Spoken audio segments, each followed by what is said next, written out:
Hello all, welcome back to another new recipe on my channel. And today I'm going to show you how to make perfect fresh orange jelly at home without any agar-agar powder or china grass. So let's get started and check out the recipe. And dear viewers, আপনাদের কাছে যদি আমার এই jelly রেসিপিটা ভালো লাগে তাহলে please অবশ্যই চ্যানেলটিকে সাবস্ক্রাইব করে পাশে থাকা বেল আইকনটি ক্লিক করে অন করে রাখবেন, তাহলে আমার নতুন নতুন ভিডিও আপনার নোটিফিকেশনে পৌঁছে যাবে সবার আগে। এখানে আমি কয়েকটি অরেঞ্জ নিয়েছি, প্রায় 6 থেকে 7টি অরেঞ্জ আমি এখানে নিয়েছি আমার এই জেলিটা তৈরি করার জন্য। এবার এই অরেঞ্জের খোসাটা আলাদা করে নেব। যখন এই খোসাগুলো আলাদা করা হয়ে যাবে তখন প্রত্যেকটা অরেঞ্জের কোয়াটা আমি এভাবে একটি একটি করে উপরের যে সাদা রঙের একটি আবরণ থাকে সেটা সরিয়ে আর তারপরে এর বিচিটা আমি আলাদা করে নেব। কেননা এই অরেঞ্জের কোয়াগুলো যেহেতু আমরা ব্লেন্ডার করব জুসে পরিণত করার জন্য, সেক্ষেত্রে যদি বিচিটা ব্লেন্ডার হয়ে যায় এর সাথে তাহলে কিন্তু জুসটা তিতা হয়ে যাবে। তাই জুসটা যাতে তিতা না হয় সেজন্য আপনাকে অবশ্যই বিচিটা আলাদা করে নিতে হবে। তো একটি একটি করে ধৈর্য সহকারে আমি প্রত্যেকটা কোয়া থেকে বিচিটা আলাদা করে নিচ্ছি এবং উপরের সাদা যে পাতলা একটি শক্ত অংশ থাকে এইটাও আলাদা করে নিচ্ছি।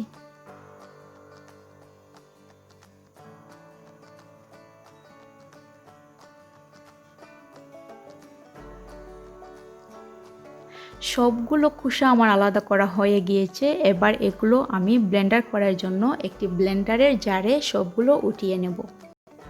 আর আমি যে ব্লেন্ডার করব এখানে কিন্তু আমি পানি ব্যবহার করব না, কেননা এগুলো ব্লেন্ড হয়ে এমনিতেই কিন্তু জুসে পরিণত হয়ে যাবে। আর এগুলো ব্লেন্ডার করার জন্য কোনো রকমের পানি ব্যবহার করার অবশ্যই কোনো প্রয়োজন নেই।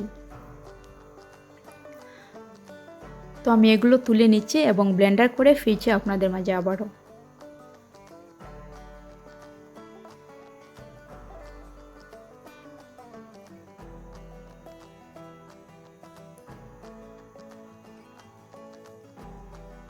অরেঞ্জগুলো ব্লেন্ডার করার পরে আমি একটি চাকুনি দিয়ে ছেঁকে শুধু জুসটা আমি আলাদা করে নিয়েছি। এবার যে পাত্রতে আমি জুসটা জাল করব সেটাতে আমি ঢেলে দিচ্ছি।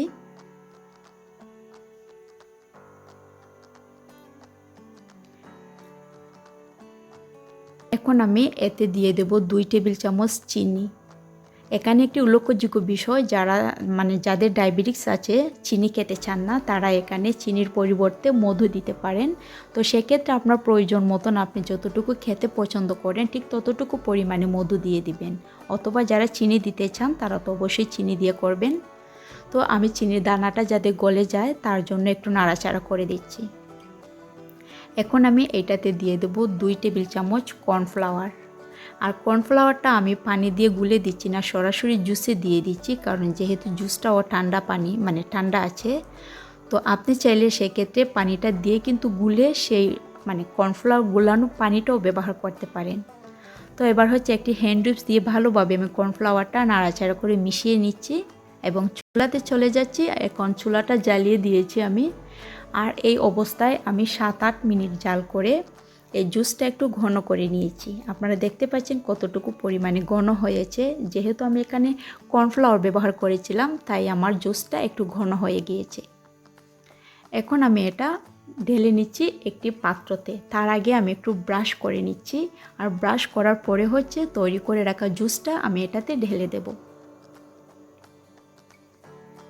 আমি একটু সামান্য পরিমাণে তেল ব্রাশ করেছি, আপনি চাইলে এটা নাও করতে পারেন, তবে আমি ব্রাশ করে দিয়েছি। এতে করে যখন জেলিটা বসবে তখন জেলিটা যখন এটা থেকে আমরা বের করে নিয়ে আসবো, ঢেলে দেবো অন্য একটি পাত্রে, তখন সুন্দরভাবে এটা ক্লিন হয়ে চলে যাবে। তো জুসটা নিয়ে নেওয়ার পরে আমি প্রায় 5-6 মিনিট একটু ঠান্ডা করে তারপরে ফ্রিজে রেখে দেবো নর্মালে আরও প্রায় 4 থেকে 5 ঘন্টার জন্য। তো 4-5 ঘন্টা পরে অলমোস্ট 5 ঘন্টা হয়ে গিয়েছে। এখন আমি জুসটা বের করে নিয়েছি।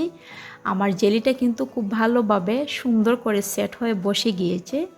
আমি এই চাকুটা দিয়ে অল্প একটু এভাবে কেটে নিচ্ছি, তাতে করে আমার জেলিটা পরিবেশন করতে সুবিধা হয়, আমি পরিমাণটা বুঝে সবাইকে দিয়ে দিতে পারবো। তো আমার পরিবারের সবাই এই জেলিটা খেতে পছন্দ করে, তাই যখনই আমার খেতে ইচ্ছে হয়, বিশেষ করে গরমের দিনে এই জেলিটা আমি এভাবে তৈরি করে নিই। তো আই হোপ আপনারা দেখতে পাচ্ছেন আমার জেলিটা কতটা পারফেক্টলি জমে গিয়েছে। আর ঠিক এইভাবে করে আপনি চাইলে বাসায় আপনার ফ্যামিলিদের জন্য অথবা বাচ্চাদের জন্য এইভাবে মানে গরমের দিনে ফ্রেশ জেলি তৈরি করে পরিবেশন করতে পারেন। তো আমার ভিডিওটি সম্পূর্ণ দেখার জন্য অসংখ্য ধন্যবাদ। সেই সাথে নতুন রেসিপি পেতে অবশ্যই চ্যানেলটিকে সাবস্ক্রাইব করে নোটিফিকেশন অন করে রাখবেন। সবাই অনেক ভালো থাকবেন। সবার সুস্বাস্থ্য কামনা করে বিদায় নিচ্ছি। দেখা হবে নেক্সট ভিডিওতে। সবাই ভালো থাকবেন। আল্লাহ হাফেজ।